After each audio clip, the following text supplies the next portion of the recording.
네, 반갑습니다. 오늘도 주님을 예배하기 위하여 나오신 우리 모든 성도님들, 또 사정상 온라인으로 예배 드리시는 우리 모든 성도님들 주의 이름으로 환영하고 축복합니다. 다 같이 찬양대 주악에 맞추어서 묵상으로 기도드리도록 하겠습니다.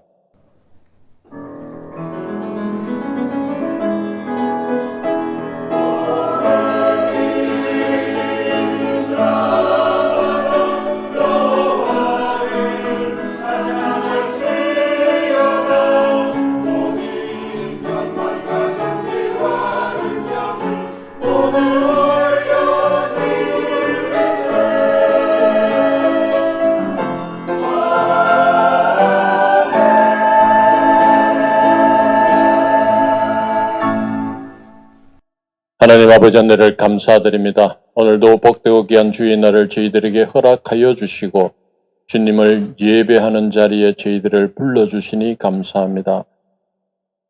나온 저희들은 온전히 신령과 진정으로 주님만을 예배하는 귀한 시간 되게 하여 주시고 모든 이 시간을 주 성령께서 주장하여 주시며 모든 말씀이 우리의 영의 살이 되고 피가 되어 우리의 삶을 윤택케 하여 주시고 주님을 향한 우리의 간절한 모든 것들이 이루어지는 귀한 시간 되게 인도하여 주시옵소서. 차가운 날씨 속에 우리 일론 성도님들 건강을 지켜주시고 주님을 예배하는 데에 지장이 없도록 온전히 주님께서 함께하여 주시옵소서. 우리 주 예수님 이름으로 기도드렸습니다. 아멘. 다 같이 찬양 드리겠습니다. 찬송가 90장 주 예수 내가 알기 전.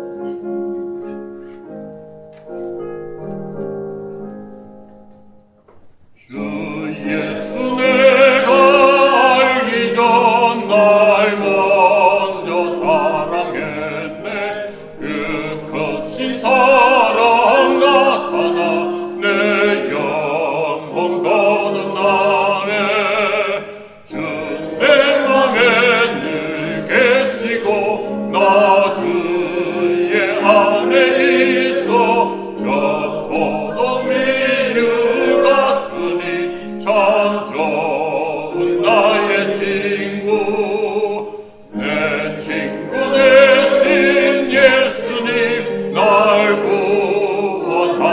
구원하시려고 그 귀한 몸을 버리사 내 죄를 대속했네.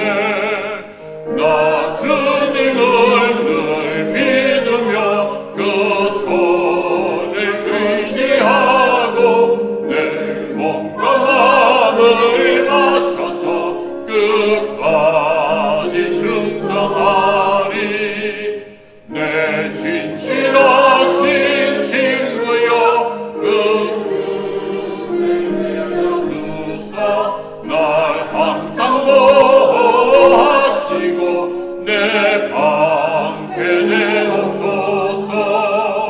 그 풍성한 참 사랑은 네 능히 끊을 쏘냐.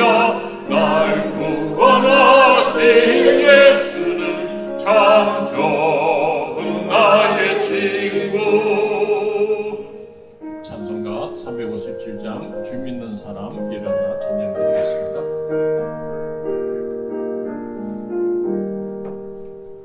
주 믿는 사람 일어나 다 힘을 합하여 이 세상 모든 마귀는 다쳤어 멸하세. 저 앞에 오는 적군을 다 싸워 이겨라. 주 예수 믿는 힘으로 온 세상 이기네. 믿음이 이기네. 믿음이 이기네. 주 예수를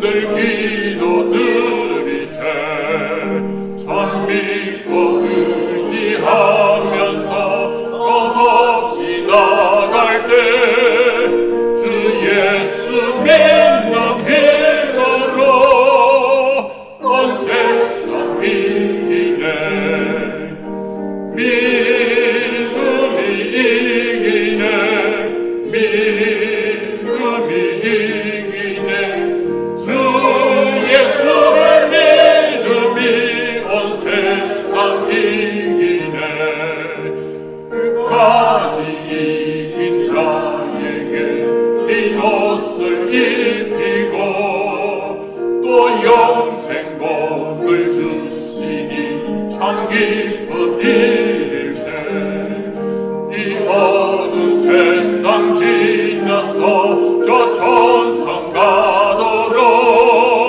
주 예수 믿는 힘으로 온 세상 이기네 믿음이 이기네 믿음이 이기네 주 예수의 믿음이 온 세상 이기네 믿음이 이기네 믿음이 이기네 주 예수의 믿음이 온 세상 이기네 다같이 자리에 일어나셔서 예수 우리 왕이여 찬양 불러드리겠습니다.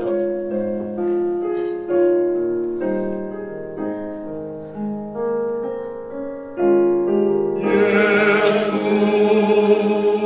우리 왕이여 이곳에 오셔서 우리가 왕께 드리는 영광을 받아주소서 우리는 주님의 백성 주님은 우리 왕이라 왕이신 예수님 오셔서 좌정하사 다스리소서 예수 우리 주시여 이곳에 오셔서 우리가 주께 드리는 찬양을 받아주소서 우리는 주님의 종들 주님은 우리 주시라 주 대신 예수님 오셔서 이 찬양을 받아주소서 시험 고백하시겠습니다. 나는 전능하신 아버지 하나님 천지의 창조주를 믿습니다. 나는 그의 유일하신 아들 우리 주 예수 그리스도를 믿습니다. 그는 성령으로 잉태되어 동정녀 마리아에게서 나시고 본디오 빌라도에게 고난을 받아 십자가에 못 박혀 죽으시고 장사된 지 사흘 만에 죽은 자 가운데서 다시 살아나셨으며 하늘에 오르시어 전능하신 아버지 하나님 우편에 앉아 계시다. 거기로부터 살아있는 자와 죽은 자를 심판하러 오십니다. 나는 성령을 믿으며 거룩한 공교회 성도의 교제와 죄를 용서받는 것과 몸의 부활과 영생을 믿습니다. 아멘. 앉으시겠습니다.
좋으신 하나님 아버지 은혜를 감사합니다.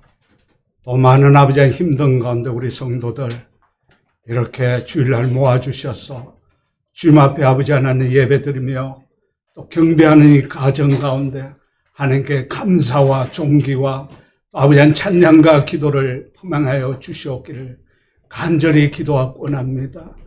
하나님 아버지 주님의 귀한 십자가 형벌을 통하여서 우리의 사랑을 확정하셨다고 하나님께서 말씀하셔 주셨습니다. 아버지 하나님 이 귀한 사랑 또 연말이 지내는 이 시절에 저희들이 아버지 하나님 이 사랑 깊이 깨닫는 저희 되기를 감사드립니다. 하나님 아버지 감사하지 못하는 저희들의 모습을 용서하여 주시옵소서. 기뻐하지 못하는 저희들의 모습을 용서하여 주시옵소서. 하나님 아버지 항상 기도하지 않는 저희들의 모습을 용서하여 주시옵기를 간절히 기도하고 합니다.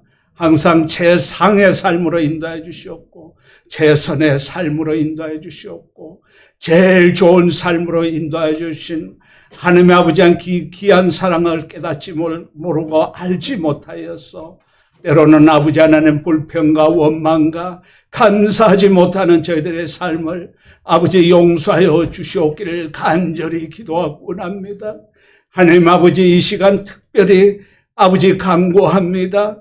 하나님 아버지 기쁨이 되는 저희 되게 해주시옵소서. 하나님의 영광을 돌리는 저희 되게 해주시옵소서.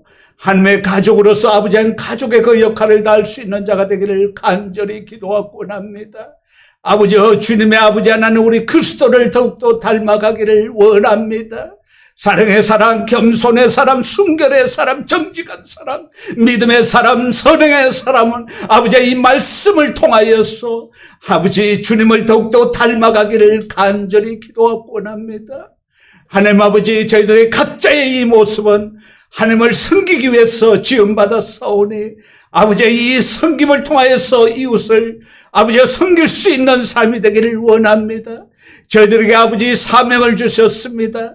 아버지 하나님 구원의 능력을 대신에 이 복음을 담대하게 전할 수 있는 아버지와 복음을 전도할 수 있는 아버지 하나님 그런 사명을 아버지 하나님 감당할 수 있는 자가 되기를 간절히 기도하고 원합니다.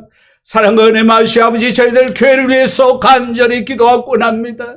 사랑이 풍성한 교회, 겸손으로 섬기는 교회, 하나님의 아버지 사명을 감당할 수 있는 교회, 이 교회에 들어오시면 많은 생명들이 구원받고 아버지의 영혼까지 그 영생을 아버지 하나님 획득할 수 있는 아버지 하나님 그런 길로 인도하는 교회가 되기를 간절히 기도하고 원합니다.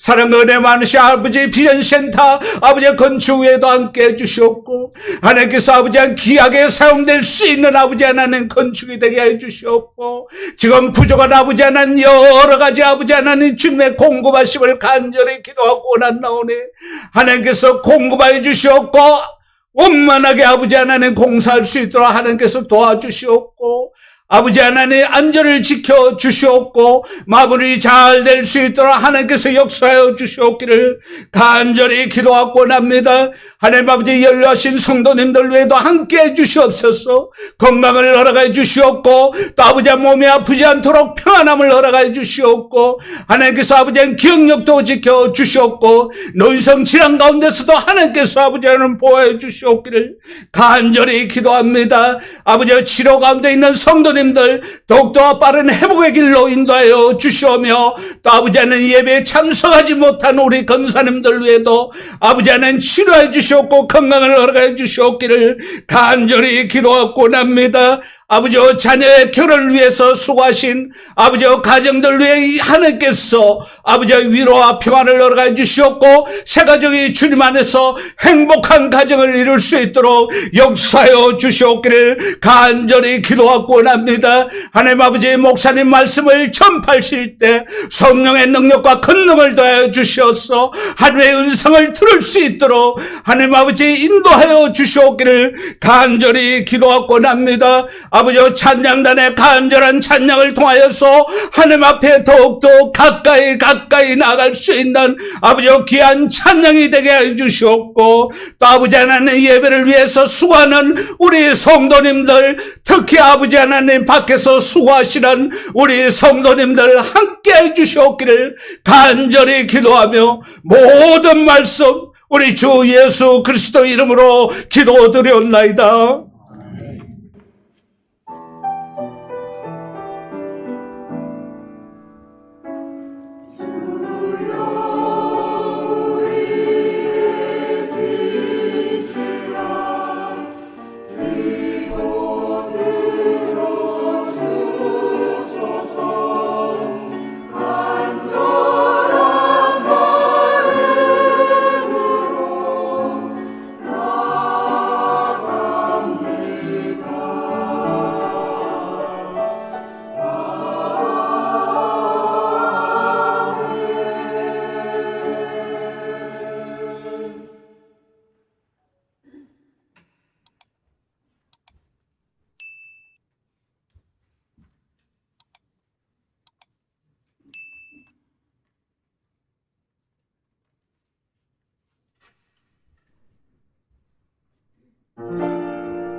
주의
하나님 아버지 감사합니다. 한 해의 마지막 날들을 향하여 나아가고 있습니다. 우리의 인생도 하나님의 인도하심을 따라 걸어가고 있습니다.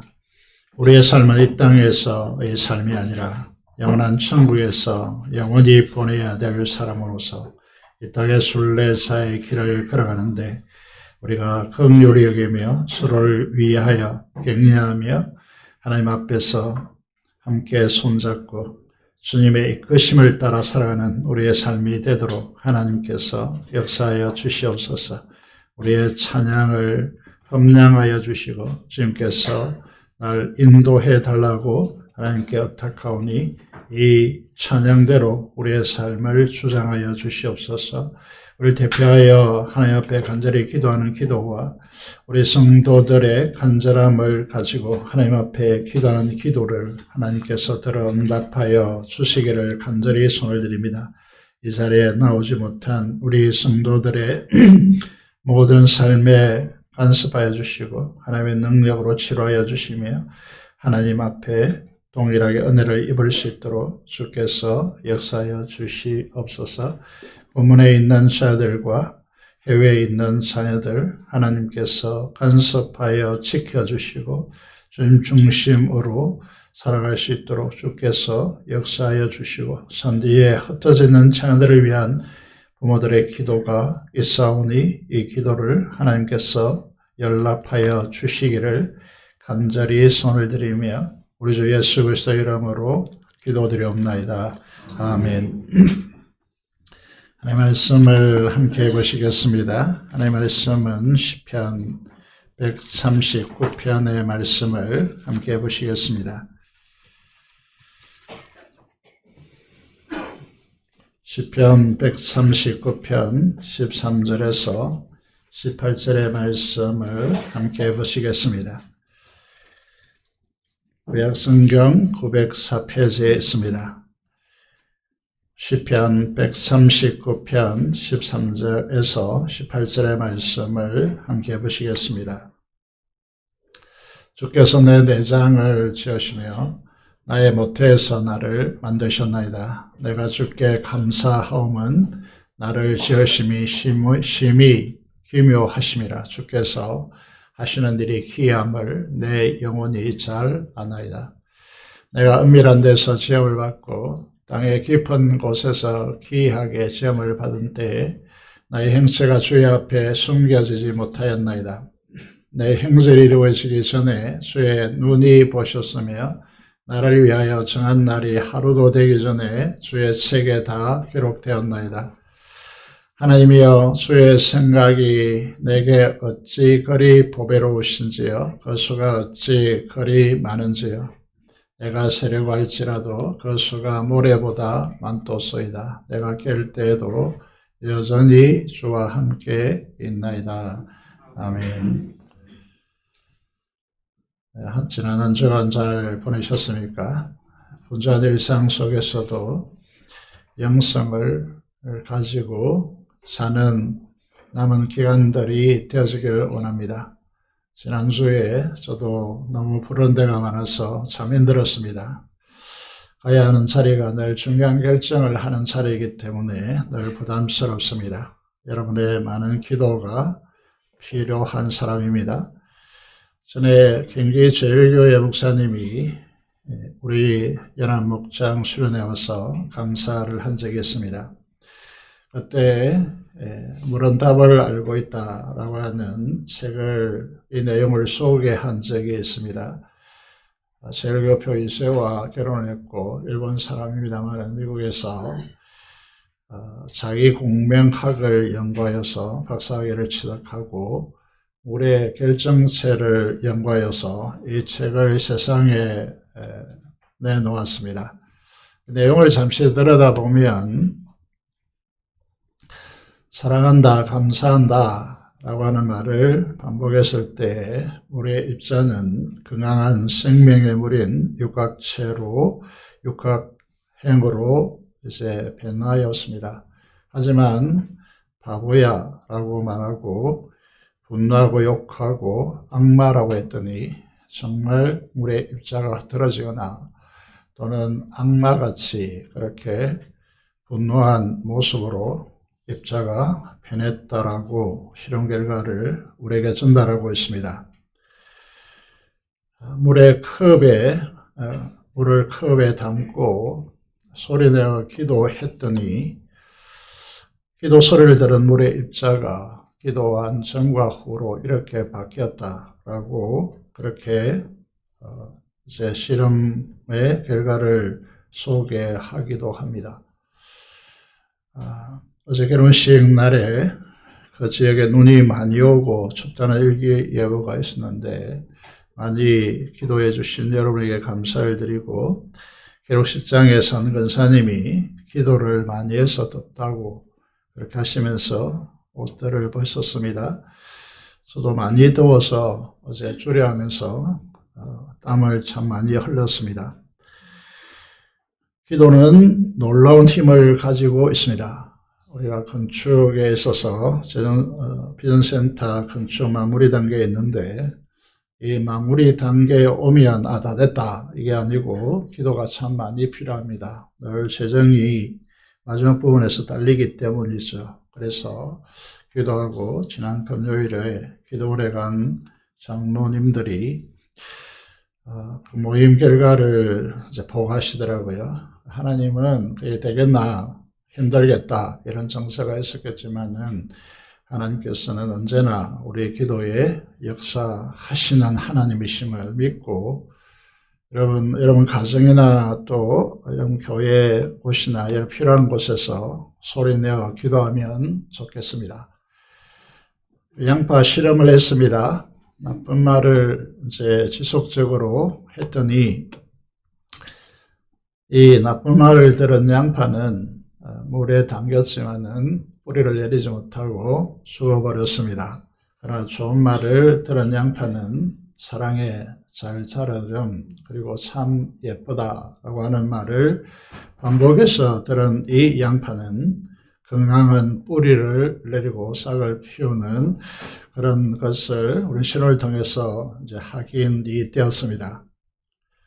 자, 우리는 이제 하나님의 형상으로 지음받은 만물의 영장입니다. 그리고 우리의 몸은 피를 비롯해서 70%의 물로 이루어져 있다라고 그렇게 우리는 익히 잘 알고 있습니다. 그런 우리들이 칭찬 그리고 격려, 감사와 사랑의 언어를 사용해야 하고 그렇게 사용된다면 우리가 아름다운 공동체, 행복한 인생이 되겠습니다. 그런데 칭찬과 격려와 감사의 언어가 부족하면 생명력을 잃고 사막화됩니다. 그래서 감사와 칭찬과 격려와 배려와 나눔이 부족하면 다음 세대에 헌신된 사람들을 잃을 수 있습니다.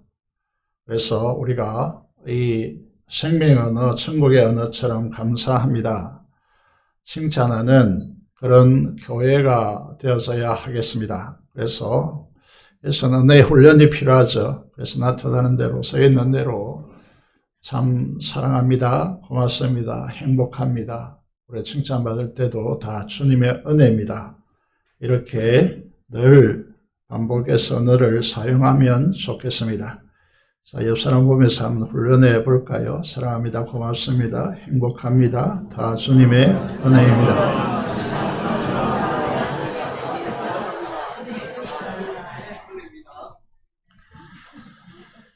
이 시간 하지 말고 평소에도 늘 그렇게 하시기를 바라겠습니다. 오늘 우리에게 주시는 말씀 139편을 다 읽어야 되지만 시간 관계상 13절부터 18절을 읽었습니다.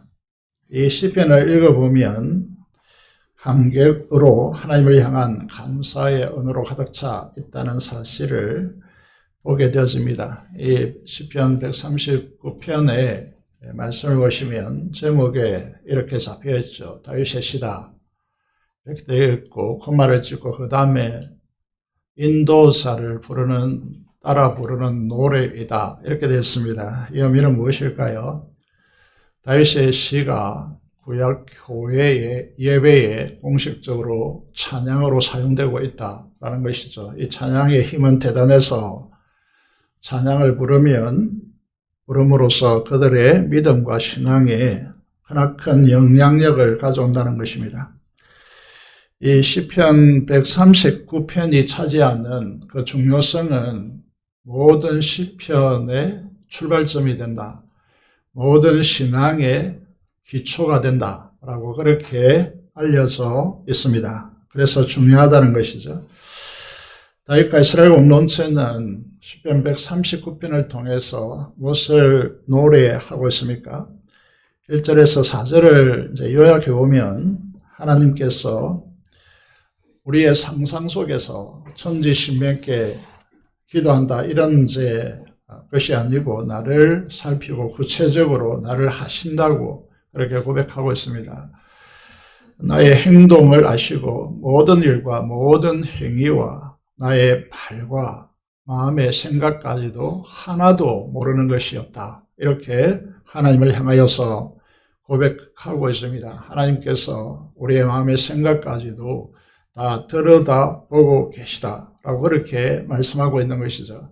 이 신앙이 매우 중요한 것은 우리 신앙에 있어서 우리의 삶에 있어서 모든 말과 모든 행동과 일어섬과 일어나서 앉고 서고 눕고 깨어는 모든 삶의 행동과 그리고 우리의 마음의 모든 생각을 하나님께서 다 아시고 꿰뚫어 보신다. 라는 이것이 진정한 우리가 하나님 앞에서의 삶을 가능하게 만듭니다. 5절을 보시면요. 하나님은 나를 아실 뿐만 아니라 항상 나의 앞뒤를 둘러 진치고 있다. 그렇게 말씀하고 있습니다. 그리고 하나님께서 하나님의 것으로 나를 찍어서 안수하셨다. 라고 그렇게 고백하고 있습니다. 7절, 8절을 요약해 보시면요. 우리는 이것을 무소부재하신 하나님이시다. 우리의 어른들, 세대들이 이렇게 고백했습니다. 온 우주에 충만하게 거하시는 하나님이시고 우리가 어디를 가든지 그곳에 하나님께서 함께 계신다. 라고 그렇게 말씀하시고 성령께서 나를 인도하시고 주의 오른손이 나를 붙들고 계신다. 라고 말씀하고 있습니다. 9절을 읽지 않았지만 9절을 잠시 보시면요. 이렇게 되어 있습니다. 새벽 날개를 친다. 이 뜻이 어떤 뜻이냐 하면 동이 들어올 때 태양의 강선이 순식간에 뻗어나가서 어둠을 밝음으로 바꾸어 놓는 것처럼 빛의 속도로 사람들이 모르게 비행 접시를 타고 우주의 한 공간에 오늘 다윗의 시대에 바다 끝에 가서 갈지라도 그곳에 하나님께서 계신다라고 그렇게 말씀하고 있습니다.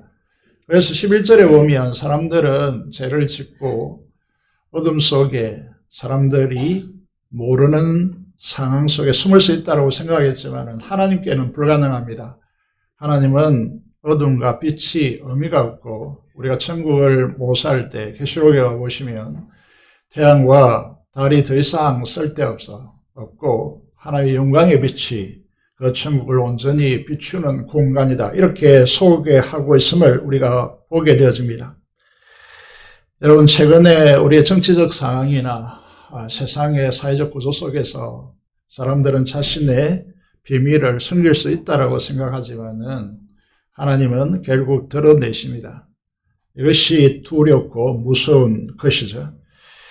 다윗은 이제 어디로 집중하느냐 하면 139편의 백미라고 할 수 있습니다. 하나님께서 나를 지으셨다 라고 말하고 있습니다.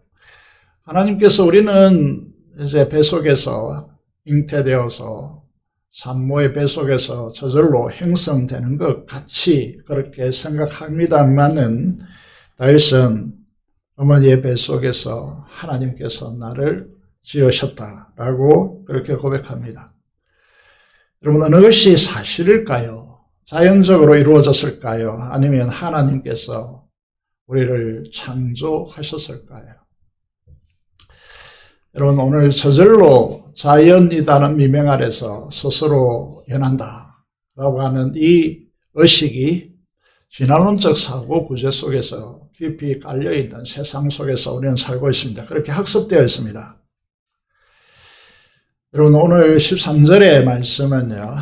내가 13절 14절이죠. 내가 주께 14절을 보면 감사하옵은 나를 지으심이 기묘하심이라. 주께서 하시는 일이 기이함을 내 영혼이 잘 아나이다 라고 고백합니다.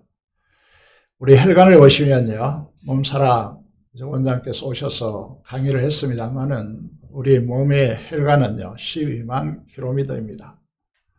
이런 지구 둘레의 3배에 해당되는 것으로 이 긴 거리를 피는요 46초 만에 도는 엄청난 속도로 돌고 있습니다. 이걸 초속으로 계산해 보면 1초에 2608km의 속도를 가지고 우리 몸을 피가 돌고 있습니다. 그럼 다윗이 고백합니다. 14절에 보면 나를 지으심이 심히 기묘하십니다. 신묘막측하다 라고 이전에는 그렇게 번역했습니다. 어느 누구도 우리의 영혼과 마음, 정신과 마음이 언제 어떻게 누구에 의해서 형성되는지 아무도 규명해내지 못하고 있습니다. 과학도 의학도 대답을 못합니다. 우리가 어머니 뱃속에서 무슨 일이 일어났는지 이 속에서 어느 때에 어느 시기에 언제 우리 생각이 형성되어지고 우리 IQ가 결정되어지고 또 우리의 정서가 형성되어지고 그리고 우리의 영혼이 형성되는지 아무도 대답을 하지 못합니다. 눈을 씻고 찾아봐도 아무도 대답 못합니다. 영감을 받은 다윗이 시라고 하는 이 시 속에서 표현하지만 진실을 말하고 있습니다. 15절에 보면 은밀한 데서 지음을 받고 땅의 깊은 곳에서 기이하게 지음을 받았다라고 말합니다. 사실일까요? 자연으로 형성된 것 아닐까요? 성경은 이에 대해서 분명한 답을 하고 있습니다. 다시 말해서 우리가 성경을 바라보는 이유는 이 세상이 말하지 않는 진실을 말하고 있기 때문입니다. 창세기 1장 26절 27절에 보면 하나님께서 우리라고 하는 표현 속에서 삼위일체 하나님께서 하나님의 형상을 따라 그 모양대로 우리가 사람을 만들고 이렇게 됐습니다. 이것을 여러분 쉽게 읽겠지만은 생각해 보시면 하나님은 영이십니다. 물체를, 몸을 가지고 있지 않습니다. 그런데 형상을 따라 모양대로 사람을 만들었다는 말이 무슨 말일까라고 하는 것이죠. 이게 신앙에 있어서 매우 중요한 부분인데 무엇을 가지고 하나님의 형상, 우리의 형상을 따라 우리의 모양대로 우리가 사람을 만들고 이것이 무엇일까라는 것이죠. 저 신학을 오랫동안 했지만은 깨닫기가 힘듭니다. 이거를 확정하기가 힘들다는 말이죠. 그런데 이 말씀 속에 그 의미가 담겨져 있습니다. 하나님의 형상대로 창조했다라고 하는 말은 어떤 의미를 담고 있을까? 27절에서 이렇게 말합니다. 다스림이다 라고 말합니다. 하나님의 다스림에 참여하여서 하나님의 그 영광을 함께 누리기 위해서 하나님을 닮은 존재로 우리를 창조했다라고 되어 있습니다. 27절을 보시면 하나님이 자기 형상 곧 하나님의 형상대로 사람을 창조하시되 조건이 걸려있고 강조점이 남자와 여자로 창조하시고 이렇게 됐습니다. 무슨 말을 하고 있을까요? 하나님의 형상이라고 할 때에 삼위일체 하나님의 관계 속에서 하나됨 속에서 관계를 형성하고 있는 것처럼 남자와 여자를 창조하셔서 하나님은 관계 속에서 살도록 관계 속에서 살아야 행복하도록 이렇게 지음을 받았다는 것이죠. 홀로 사는 것은 결코 바람직하지 않습니다. 독재하는 것이 사람에게 나쁘다는 것이죠. 우리는 관계 속에 살아가야 됩니다. 두 가지 기본적인 관계가 남녀의 관계이고 그래서 또 하나는 가정이라고 하는 이 관계의 기초를 놓았고 그리고 세상을 위한 기초로 교회를 하나님께서 창조하셔서 관계 속에 놓으셨습니다. 하나님의 형상이라는 말은 삼위일체 하나님, 성부, 성자, 성령 하나님의 관계 속에 있듯이 우리라고 하는 표현이 있죠. 그래서 이게 하나님의 형상이라는 말은 관계 속에서 우리를 살도록 그렇게 창조했다라고 하는 말을 하게 되는 것이죠. 세 번째, 이 하나님의 형상 속에 담겨 있는 부분은요, 많은 사람이 형상을 동사적으로, 명사적으로 해석해서 우리 얼굴이 어떻고 뭐 이런 이제 그것도 안 되면 또 내면에 여러 가지 성품을 어떻고 이렇게 하는데 동사적이다라고 그렇게 가르칩니다. 여기 보시면요, 하나님의 형상 속에, 하나님의 형상대로 창조한 인간 속에 어떤 복을 심었느냐 하면 생육하고 번성의 땅에 충만하라 라고 하는 것입니다. 충만 의식을 심겨 놓았다는 거죠. 그래서 죄는 이걸 거꾸로 돌리는 것입니다. 결핍된다, 부족하다. 그래서 어떤 현상이 일어납니까? 탐욕을 가지고 다른 사람의 명예와 지식과 이런 것들 빼앗아서 자기의 것이냐 사용하고, 다른 사람의 것을 짓밟고 자기의 것으로 빼앗아 축적하고, 그것을 통해서 자기의 굴림을, 지배를 확장시키려고 한단 말입니다. 그런데 하나님의 형상대로 창조한 우리로 하여금 죄결핍을 극복하고 충만 의식을 가지고 결핍된 세상에 충만을 공급하라고 우리를 창조했음을 우리가 보게 되어집니다. 교회를 보시면요, 뚜렷하게 나타나는데 에베소서 1장 23절을 통해서 교회를 정의합니다. 교회를 바라보는 시각이 여러 가지 있을 수 있는데 저는 가장 교회를 정의할 때 이 말씀으로 정의합니다. 교회는 주님의 몸입니다. 왜 주님의 몸으로 교회를 창조하셨는가라고 하면 만물을 충만하게 하시기 위해서입니다. 만물 안에서 죄로 결핍 가운데 서로 먹고 찢기고 상처 입히고 하는 이 세상 속에서 주님의 몸된 교회로 우리를 창설했는데 그 이유가 무엇이냐 하면 죄로 결핍된 이 세상 속에서 만물을 충만으로 바꿔놓기 위한 것입니다. 만물을 충만케 하시는 이가 누굽니까? 주님이십니다. 그 주님의 충만이 바로 우리들입니다. 따라서 교회된 성도들은 결핍의식 가운데 찌들려 있는 사람들이 아니라 충만 의식으로 가득 차야 합니다. 그래서 전에도 한번 말씀드렸지만은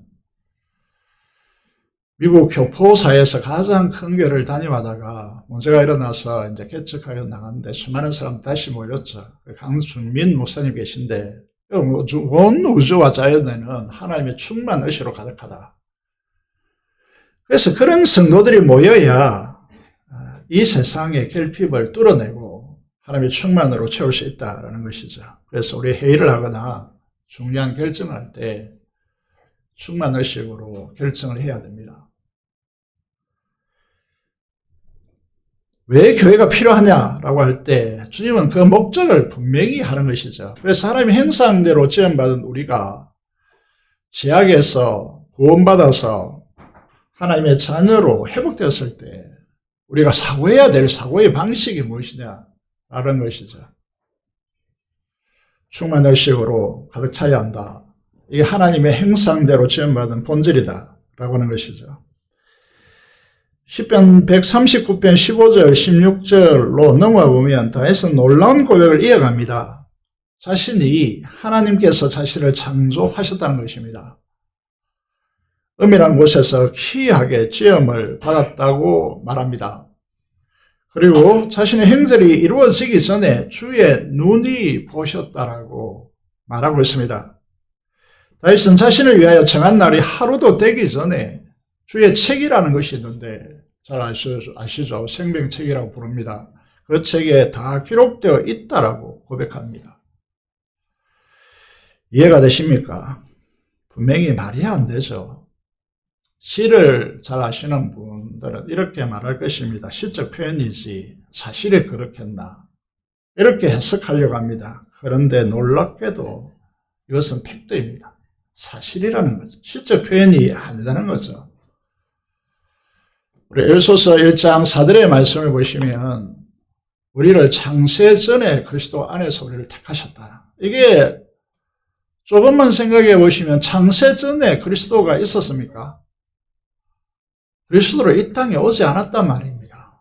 그런데 시공간을 초월하여서, 성경을 이제 잘 들여다 보셔야 되는데, 세상 책과 세상의 책과 전혀 다른 것이 논리적 구조에서 안 맞습니다. 창세전에 그리스도가 어디 있었습니까? 그런데 창세전에 그리스도 안에서 우리를 택하셨다. 말이 안 됩니다. 구조적으로. 그 목적은 무엇입니까? 우리로 사랑 안에서 그 앞에 거룩하고 흠이 없게 세우기 위해서다. 이렇게 말하고 있습니다.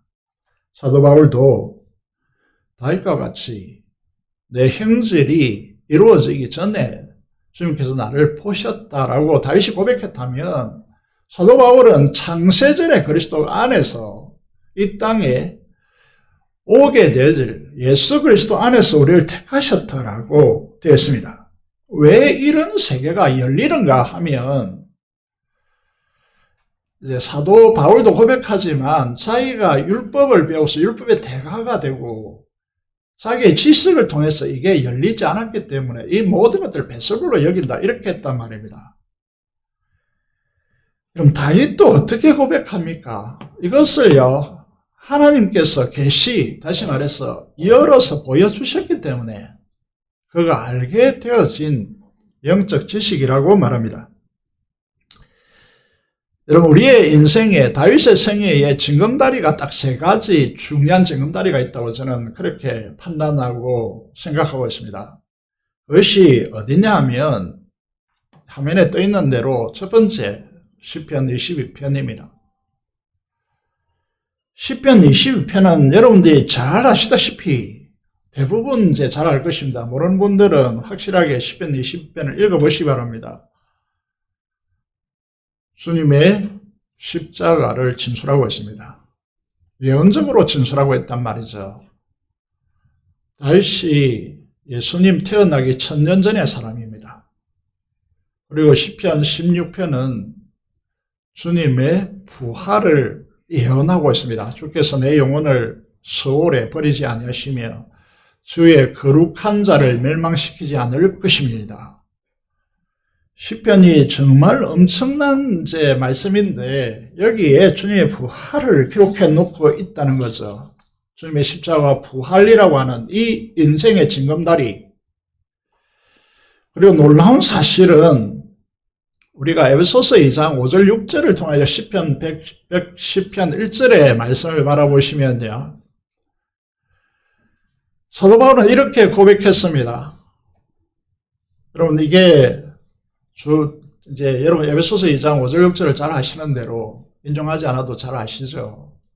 함께라고 하는 순이라고 하는 헬라어를 써서 함께라고 하는 단어를 반복합니다. 함께 그리스도와 함께 죽었고 함께 일으켰고 함께 하늘의 보좌 우편에 함께 올라갔고 함께 하늘 보좌, 하나님의 보좌 우편, 주님의 자리에 함께 앉힌 바 되었다. 가거동사를 쓰고 있음을 수차례에 걸쳐서 강조했습니다. 이 말씀이 구약에 어떻게 표현되어 있는가 하면, 여호와께서 내 주에게 말씀하시기를, 앞에 하나님이십니다. 내 주는 누굽니까? 성자 하나님이십니다. 그 주님에게 여호와께서 말씀하시고 있다.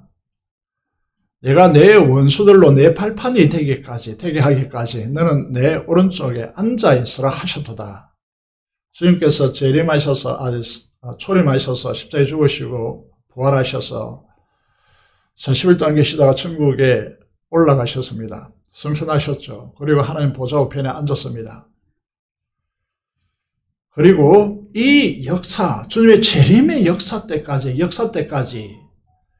이 왕권 통치권을 아들에게 이양하시면서 이때까지 너는 내 오른쪽에 앉아서 이 세상을 다스리라. 다스리는데 우리와 함께 다스리라. 이랬단 말입니다.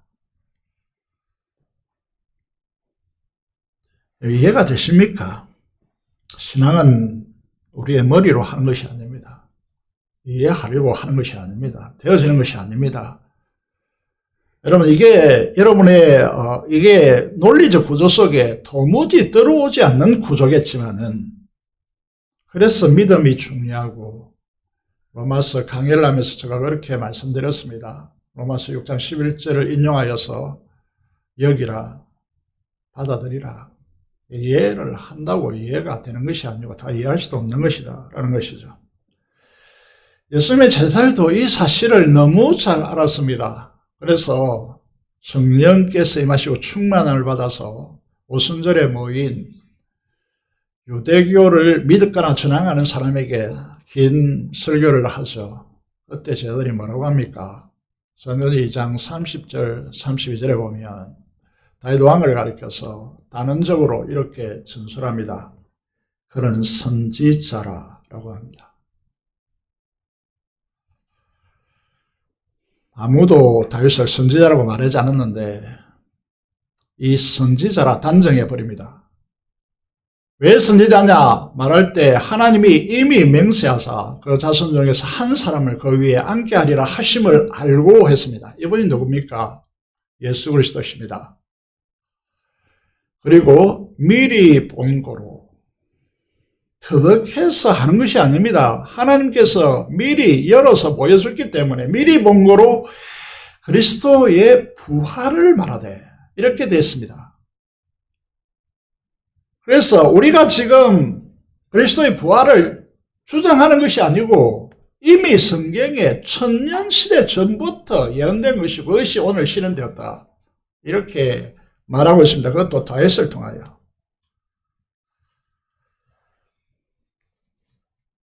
여러분, 우리의 삶이라는 것이 다윗과 마찬가지로 세 가지 징검다리가 믿음에는 필요한데 그것이 주님의 십자가이고 또 부활이고 하늘 보좌에 앉히 신바된 사건입니다. 우리의 삶의 스토리로 이렇게 바뀌어야 되는 것이 그것이 나의 십자가이고 나의 부활이고 나의 하늘에 앉은 바 된 사건이다로 우리의 인생의 스토리가 바뀌어야 됩니다. 그래야 우리가 믿음이 가능하고 세상의 믿음을 따라 살아가는 것이죠. 이런 복된 것은 이런 신학이 깔린 설교를 잘 하지 않는단 말입니다. 그런데 중요한 것은 신학이고 뭐고 간에 믿음의 세계가 무엇인지 여러분 아셔야 됩니다. 우리의 삶의 스토리 안에서 일어나야 될 중요한 이야기는 뭔가 하면 이 경험적으로 주님의 십자가 나의 십자가라고 고백되어져야 하늘이 열린단 말입니다. 우리는 어떤 존재입니까? 하나님께 창조하시고 구속하신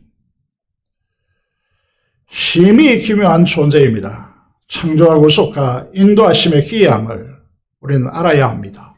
알고로 라고 말하는 것과 같이 그렇습니다. 이 사실에 대해서 창세기 2장 7절에 보면 이렇게 말하는 세상은 없습니다. 그래서 성경만이 진실을 말한다라고 계속해서 이제 말씀드리고 있습니다. 성경이 중요하다. 요 하나님이 땅의 흙으로 사람을 만드시고 그랬습니다. 이 흙이라고 하는 이 단어 히브리어는 먼지라는 뜻입니다. 그래서 아담이라고 하는 뜻은 무슨 뜻이죠? 흙에서 왔다. 히브리어는 먼지입니다. 먼지에서 와서 먼지로 돌아가는 것이 인생입니다. 그런데 문제는 이제 제가 처음에 말씀드린 대로 우리의 정신과 우리의 영과 우리의 이모션, 마음의 감정들은 도대체 어디로부터 왔을까라고 했을 때 여기로부터 왔다라고 성경은 대답하고 있습니다. 그것이 무엇입니까? 하나님께서 그 코에 생기를 불어넣었으니 사람이 생명이 된지라. 이 생명이란 말은 넷볕이 하야라고 표현하는데 살아있는 영적 존재가 되었다라고 그렇게 말씀하고 있습니다. 각도, 의학도, 누구도 밝히지 못한 이 진실된 사실을 성경에서 밝히고 있다라는 것입니다. 이것이 진실입니다. 보다 더 분명한 사실이 무엇입니까? 이 성경의 계시가 진행될수록 보다 선명하게 드러나는 것이 무엇입니까?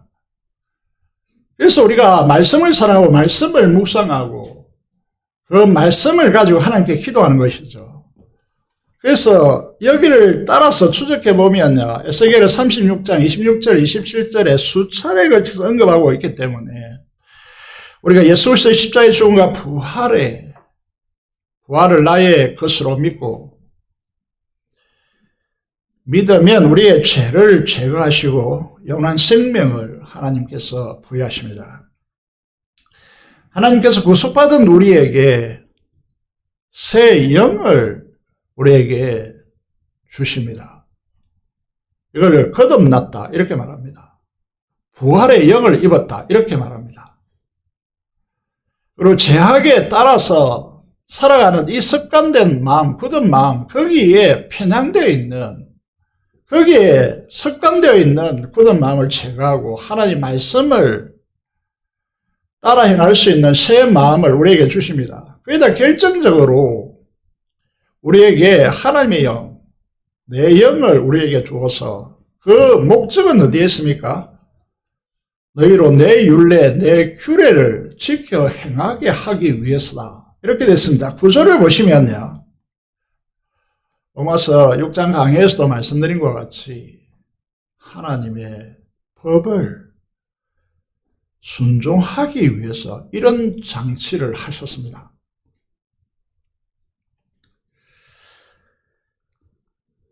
여러분, 아직도 과학과 의학을 신뢰하십니까?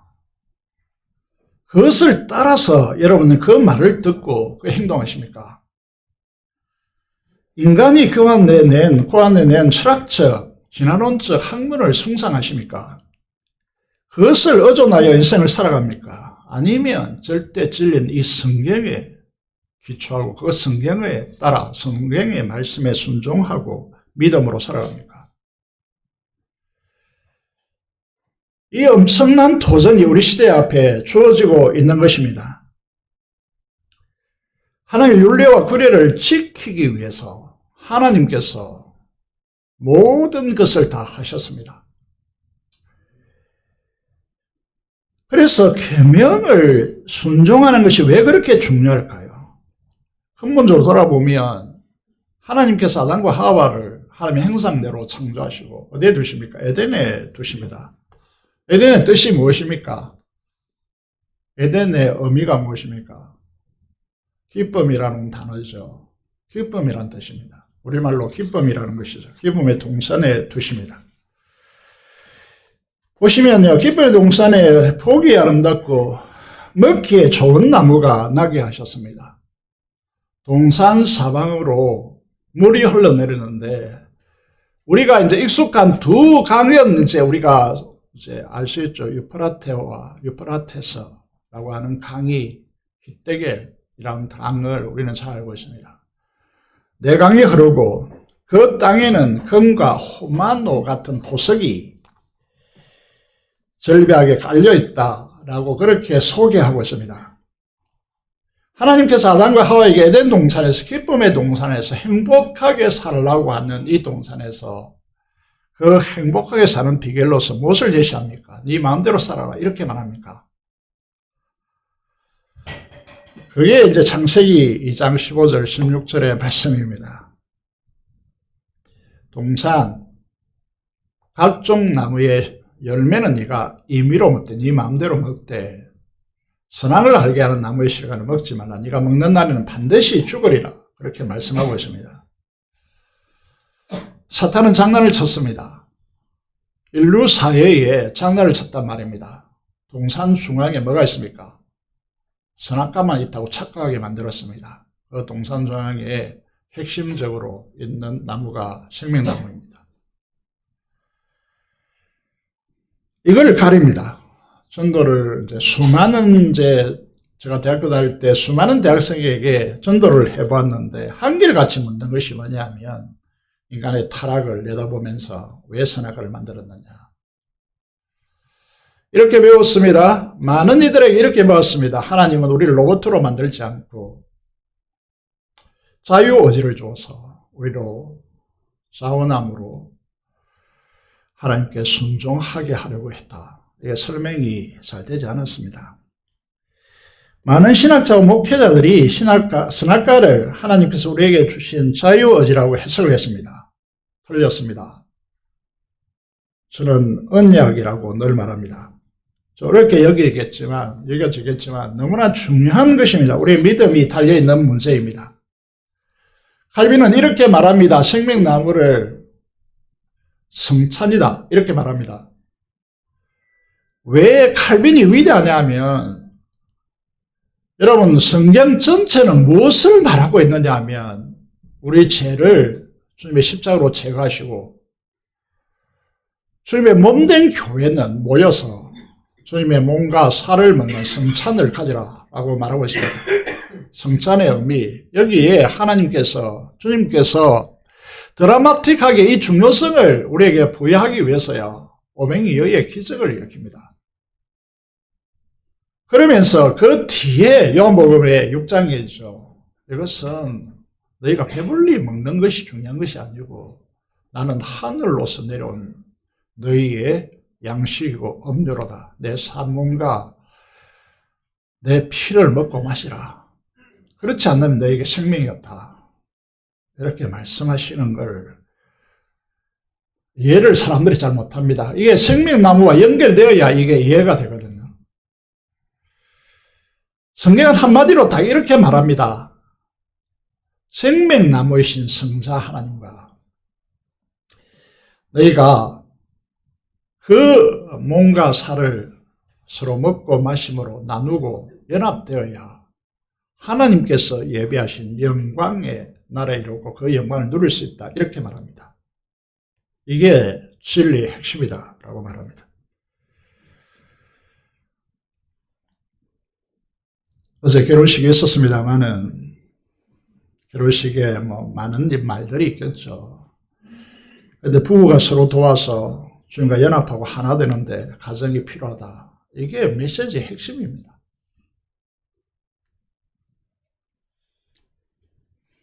다윗의 삶이 평온하고 평탄한 인생길이 아니었습니다.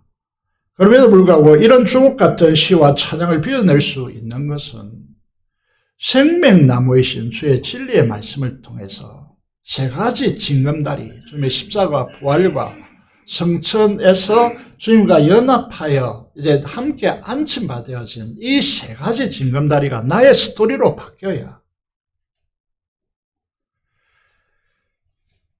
진짜 믿음의 삶이 가능해집니다.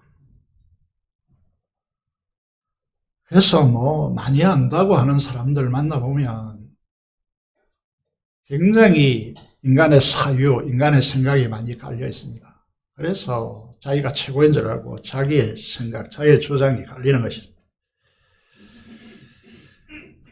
다윗은 인생을 걸고 말합니다. 내 인생에 가장 중요한 세 가지 징검다리가 있다. 그 징검다리로 하나님의 은혜에 진심으로 감사하며 기뻐한다. 이렇게 말하는 것이죠. 그것이 다윗이 말이 그렇지 사울왕의 3,000명의 친지부대를 거느리고 유대 강야로 퍼벌판으로 쏟아오는 그 상황에서 정말 이제 죽었구나 하는 순간이 얼마나 많았습니까? 그럼에도 불구하고 그런 삶과 죽음을 십자가와 부활과 함께 안심받은 이 세 가지 진리의 중요한 삶의 스토리를 그는 걸었기 때문에 이게 무섭겠습니까? 두렵지 않죠. 하나님께서 앞뒤로 친치고 꼼짝없이 죽었다라고 하는데 다윗과 그 병사, 그와 함께한 사람들이 아울람 공동체라고 그러죠. 동굴 안에 숨었는데 거미가 와서 거미줄을 쳐줍니다. 그래서 오래됐구나 하고 사람이 들어가지 않았구나 하고 지나가는 것이죠. 이제 마무리하겠습니다. 자, 우리 청소년들이 목사님 제발 30분만 설교해 주세요. 약속했기 때문에 이게 잘 안 되더라고요. 여러분 오늘 우리가 시작을 어떻게 했느냐면 감사합니다, 사랑합니다 이렇게 했을 때 물도 춤춘다. 그런데 짜증나고 막 이런 언어를 쓰면요, 이게 마귀의 모습으로 변한다. 그랬습니다. 다윗이 그렇게 극심한 어려움 속에서야 어떻게 하고 있습니까? 하나님이여, 주의 생각이 내게 어찌 그리 보배로운지요. 여러분, 이런 감성, 이런 영적인 감성에 도달하여서 다윗과 같은 삶이 되기 위해서 뭐가 필요하다는 거죠? 징검다리가 필요하고 아무렇게나 되는 것이 아니고, 여러분, 하나님께서 나를 향한 생각이 어찌 그리 보배로운지요 라고 하는 이 고백이 진심으로 담긴 고백이 되어지길 원합니다. 그래야 진짜 신앙이 되니까요. 여러분, 우리는 항상 수가 모자랍니다. 여러분, 수가 모자라서 목회를 이렇게 하고 있는 거고, 수가 모자라서 여러분 생애를 그렇게 살아가고 있는 거고, 그런데요, 하나님은 그렇지 않죠. 우리와 함께 하시는 하나님은 충만하신 분이십니다. 그 수가 어찌 그리 많은지요. 그 수가 너무도 많아 모래보다 많습니다. 여러분, 이 고백이 여러분에게 살아있습니까? 그래서 여러분 행복합니까? 여러분, 어떤 사람들은 결핍 없이 쩔어 있거든요. 자존심이 뭉개져 있단 말입니다. 그러면 어떻게 되죠? 분노합니다.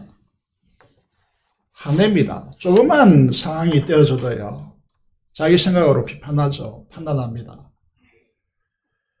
그런데 우리가 생각해 봐야 될 것이, 정말 보배롭고 모래보다 더 많은 하나님의 우리를 향한 생각을 바라보면서 감격해하고 감사하고 이런 성도가 모인 곳이 에덴 동산이겠죠. 하나님 나라 회복된 곳이겠죠. 이런 공동체 오고 싶겠죠. 요즘 제가 노래는 잘 못합니다만은 찬양을 너무 좋아해서 찬양으로 계속해서 이제 소개하고 있는데, 하나의 부르심이라고 하는 찬양이 있습니다. 날 부르신 뜻 내 생각보다 크고, 날 향한 계획을 나의 지혜로 측량 못하지만은, 하나님께서는 그 보배로운 생각과 그 모래보다 많은 그 수로 가장 좋은 길로, 가장 완전한 길로 인도하심을 오늘도 날 이끄신 믿네, 완전한 길로 인도하실 것을 믿네라고 그렇게 고백한다면 우리는 어떻게 결단하게 될 것입니까? 오직 나는 감사와 순종으로, 우리의 길이 아닙니다. 주의 길을 가겠다. 주님께서 이 땅에 내려오셨다가 이 땅에 사시다 다시 올라가셨는데, 그 사닥다리, 이제 야곱이 꾼 사닥다리잖아요. 야곱이 꾼 사닥다리요. 그게 메시아의 꿈이잖아요. 우리의 길도 마찬가지입니다. 우리는 하늘에서 보낸 바 되었고, 우리는 다시 하늘로 올라가는 사닥다리와 같은 인생입니다. 그래서 우리는 어떻게 가야 합니까? 내 길이 아닙니다. 주님의 길입니다. 그 길을 어떻게 가겠습니까? 감사와 순종으로 가리라. 그래서 이제 우리는 비전센터의 새로운 시대가 도래하고 있습니다. 과거를 잊고 이 십자가 부활과 이 주님의 보좌에 함께 안침받은 이 징검다리를 나의 스토리로 만들고 감격으로 나가서요, 우리가 살아갈 때 우리가 이제 이 비전의 말씀 중에 하나로 붙들고 있는 시편 4절에요. 주의 권능의 날에 주의 거룩한 백성들이 흰옷을 입고 주께 즐거이 헌신할 때 누가 나온다고요? 새벽 이슬 같은 주의 청년들이 주께 나온다 라고 고백하고 있습니다. 이런 멋진 교회가 되어야 되지 않겠습니까? 우리의 희망은, 우리의 꿈은 청년들로 가득 채워진 공간입니다. 청년들이 살았다고 아우성치는 이 한국교회에서 청년들로 가득 채워진 그런 은혜가 우리 교회에 넘치기를 원합니다. 우리 함께 그 길을 걸어갑시다. 다시 한번 마무리하면서요, 사랑합니다. 고맙습니다. 감사합니다. 모든 것이 주의 은혜입니다. 다시 고백하고 기도하도록 하겠습니다. 옆 사람한테 살펴보면서 고백하겠습니다.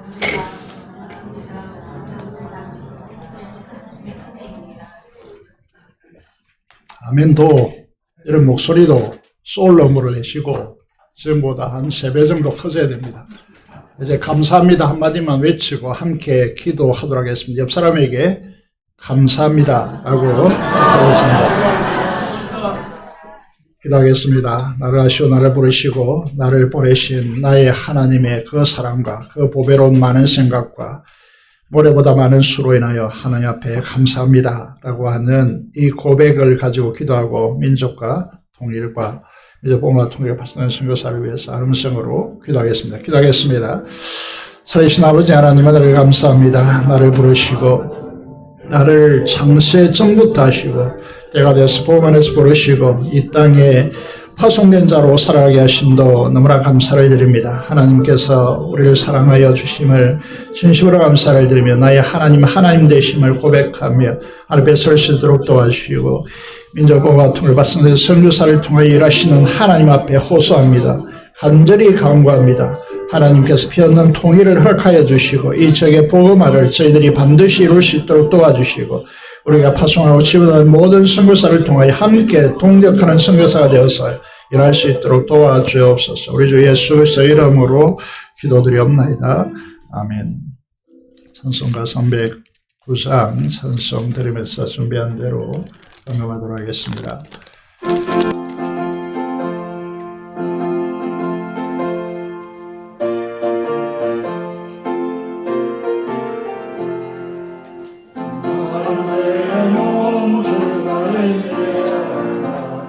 그대의 영생서 주여 갈망합니다. 그 약속 따라서 힘써 간구하오니 오주여 내 기도 어서 들어주소서. 예수의 사랑 예수의 사랑 바람을 껴같이 내게 임하니 영광의 물결에 온전히 사여서 내 영혼의 기쁨 하려었도다. 주 내게 약속한 건비 내려주시오. 은혜의 저물은 건너편에 놓으라. 그 귀한 징조가 내게 밝히오리니 나 힘을 다하여 주께 간구합니다. 예수의 사랑 예수의 사랑 바람을 빼앗이 내게 임하니 영광의 물결에 온전히 사여서 내 영혼의 기쁨 하려었도다. 감사의 소망이 주여 넘쳐 흘려 구원의 강물을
감사기도 드리겠습니다. 하나님 아버지 감사합니다. 오늘도 말씀으로 하나님 나라에 초대하여 주시고 하나님께서 우리에게 간절히 원하는 바를 우리에게 말씀해 주시니 진심으로 감사를 드립니다.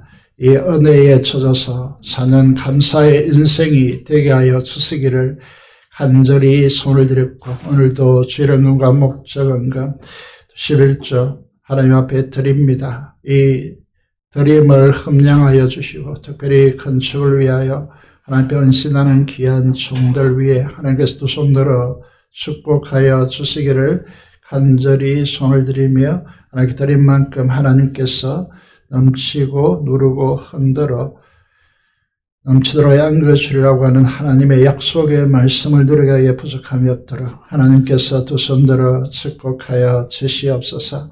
하나님 감사로 하나님 앞에 제사드리는 귀한 주의 제자들의 감사와 그 감사에 담긴 기도를 하나님께서 연락하여 주시고 하나님께 더 큰 영광으로 드릴 수 있는 삶이 되도록 역사하여 주시옵소서. 하나님 필요를 아시는 하나님께서 우리 공급하시는 하나님의 은혜에 감사를 드리며 우리 주 예수 그리스도의 이름으로 기도드리옵나이다.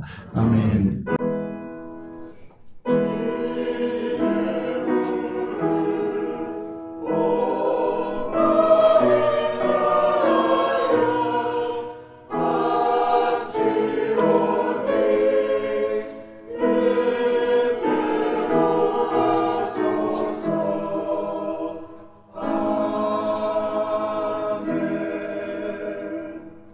소식을 말씀드리겠습니다. 예배 후에 직후에 바로 예산 편성을 위한 공동의회를 가지도록 하겠습니다.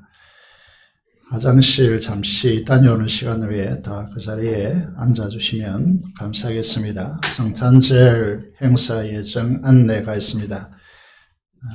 제 회의를 마치고 구체적으로 말씀드리도록 하겠습니다. 계속해서 성탄절 행사 준비를 마치고 정책당에 계속하겠습니다. 비전견센터 공사를 위해서 재정이 원활하게 공급되어지고 안전공사 그리고 세밀한 마무리 잘 이루어질 수 있도록 도와주시고, 이제 준공검사가 있습니다. 그것을 위해서 기도해 주시면 감사하겠습니다. 정리해야 되는 제 시기이기 때문에 시간을 내셔서 토요일에 와서 청소하는 일이나 또 정리하는 일에 협력해 주시기를 부탁드리겠습니다. 금요 성령 집회요, 여러분 꼭 시간을 내셔서 함께 해 주시기를 바랍니다. 교사들이 너무 부족하죠. 그래서 교사들이 필요합니다. 여러분 교사로 헌신해 주시면 감사하겠습니다. 이제 임세혁 연애 결혼으로 인하여서 감사뜻과 음료수를 제공한다고 합니다. 위해서 기도해 주시기 바라고, 이 가정을 위해서 진리 안에서 잘 든든히 있어갈 수 있도록 기도해 주시면 감사하겠습니다. 이상으로 말씀을 드렸습니다. 다 같이 일어나셔서 찬송가 3장 찬송드리겠습니다.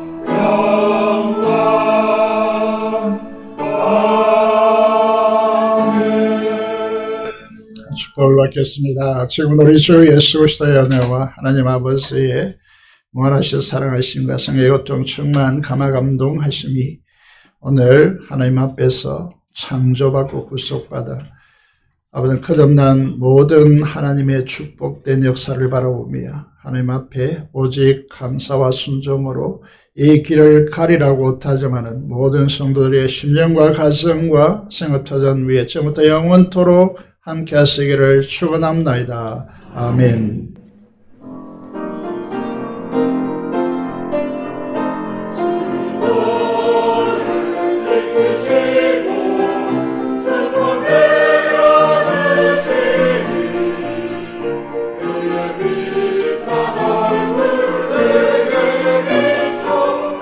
주